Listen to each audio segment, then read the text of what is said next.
स्वागत है आप सभी का स्कोप 360 चैनल पर।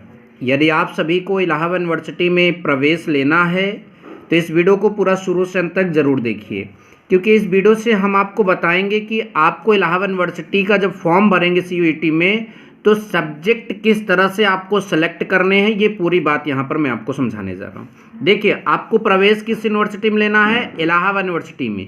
इसके लिए आपको परीक्षा कौन सी देनी होगी? CUET की। कराएगा कौन? NTA। तो देखिए, आपको सबसे पहले CUET की जो क्राइटेरिया है उसको समझा देता हूँ, ठीक है। तो देखिए, CUET की क्राइटेरिया ये है कि उसने जो है सेक्शन 1 A में जो है 13 लैंग्वेज रखा है। इसमें से आप कोई भी लैंग्वेज सेलेक्ट कर सकते हो, ठीक है। वो लैंग्वेज आप सेलेक्ट कर सकते हो जो आपकी यूनिवर्सिटी डिमांड करेगी, ठीक है। यहाँ डोमेन 27 ठो हैं। डोमेन मतलब कि वो सब्जेक्ट जिससे आप मतलब कि अपना कोर्स करोगे, ठीक है। तो यहाँ 27 सब्जेक्ट है। GT मतलब जर्नल टेस्ट, जिसमें आपका करंट अफेयर, GK मतलब रीजनिंग और जो है 8 लेवल तक का मैथ यहाँ पर पूछा जाएगा। ये तो बात हो गई CUET ने क्या ऑफर किया है। अब जो भी, अगर आप किसी भी यूनिवर्सिटी में, चाहे इलाहाबाद हो या फिर कोई और अगर यूनिवर्सिटी हो, आप उसमें एडमिशन लेंगे तो उसके मुताबिक इन्हीं में से आपको सब्जेक्ट का सिलेक्शन या फिर मतलब इसी में से आपको सिलेक्शन करना होगा। अब AU में जो है CUET के अंतर्गत कौन कौन से कोर्सेज हैं? BA है, BSc है, BCom है, BLLB है, BPA है, BFA है।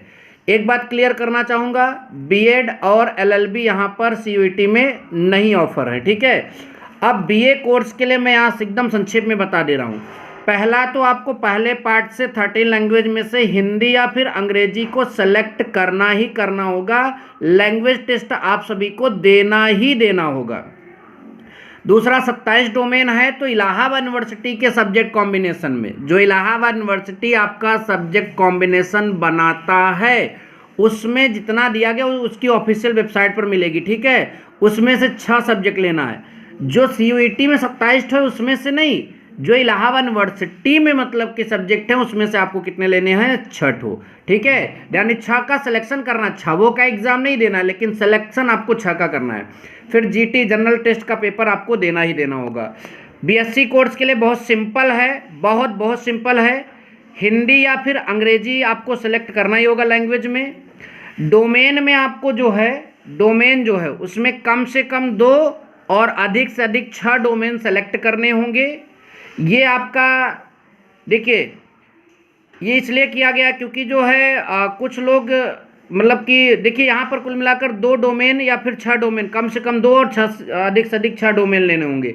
इलाहाबाद यूनिवर्सिटी में BSc के लिए जो है आपका कॉम्बिनेशन, जैसे BSc मैथ भी होता है, BSc बायो ग्रुप होता है, तो अलग अलग सब्जेक्ट कॉम्बिनेशन बनते हैं। तो उसमें से आपको जिस भी सब्जेक्ट करना होगा उसमें कम से कम 2 ठो सेलेक्ट करोगे, अधिक से अधिक आप कितने? 6। GT का पेपर आप सभी को यहाँ भी देना होगा, ठीक है। इसके बाद कोई कन्फ्यूजन होता है कमेंट करिएगा, उसको भी देखकर लाइव सेशन में आपको आपकी जो है डाउट्स दूर कर देंगे।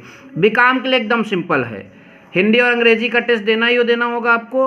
कॉमर्स ले लो या फिर PCMB में से कोई 2 ठो सेलेक्ट कर लो, ठीक है। मतलब फिजिक्स, केमिस्ट्री, मैथ, बायोलॉजी में से। GT का पेपर आप दे सकते हो, मतलब जर्नल टेस्ट। BLLB की बात करें तो यहाँ बहुत ही सिंपल है, हिंदी और अंग्रेजी का ले लो। और यहाँ LES मतलब होता है आपका लीगल स्टडीज़, ठीक है। और GT जनरल टेस्ट का पेपर देना होगा। अब यहाँ पर देखिए, BPA की बात करें तो इसमें हिंदी और अंग्रेजी पहला रहेगा ही, उसमें से कोई एक परफॉर्मिंग आर्ट आपका डोमेन सब्जेक्ट में होगा और GT या जनरल टेस्ट आप सभी को भी देना होगा, ठीक है। BFA की अगर हम बात करें तो हिंदी और अंग्रेजी तो आपको लेना ही लेना होगा, ठीक। और यहाँ पर जो है FA fine art, visual art और कमर्शियल आर्ट में से कोई एक, सभी नहीं, कोई एक आपको डोमेन लेना होगा। और जनरल टेस्ट आप सभी को भी देना होगा। यदि इतने के बावजूद भी आपको प्रॉब्लम्स है तो कमेंट करिए, उसका भी सलूशन निकाला जाएगा। Thank you so much. जय हिंद, वंदे मातरम।